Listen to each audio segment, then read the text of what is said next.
Over the next few weeks, we'll be talking about the concept of Sabbath in church as we move into a summertime where we take a little bit more rest and take a wider angle view at life in church.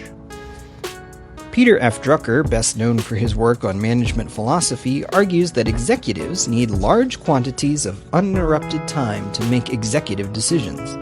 Effective leaders carve out these blocks of time to synthesize information, weigh risks, and plan strategies. Now, this isn't rocket science. Anthropologists tell us that leisure time made civilization possible in the first place. New advances allow for more leisure time, which gives us the space to make more new advances.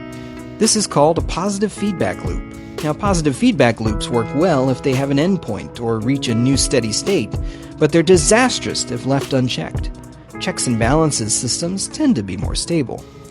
Now, I don't know anyone who's not required to make executive decisions on a daily basis. Running a home, raising children, and just figuring out life requires executive skills. Uninterrupted time allows us to separate what's important from what's merely urgent. It's all too easy to waste our lives clicking on the stories that pop across our news feeds, from the 9 worst mistakes to make in parenting, to the 10 essential facts to consider before switching careers, or 4 ways that identity thieves fool victims. Now, we've come a long way from one morning paper and the choice of 3 evening news shows. The flow of our thoughts is interrupted by a staggering amount of information that comes at us from any number of places and locations.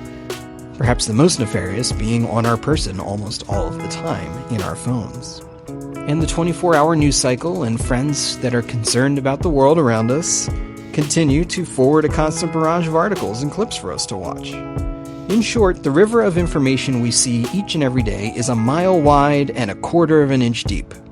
We need rest from the deluge of information in order to discern what information is important and how we should respond.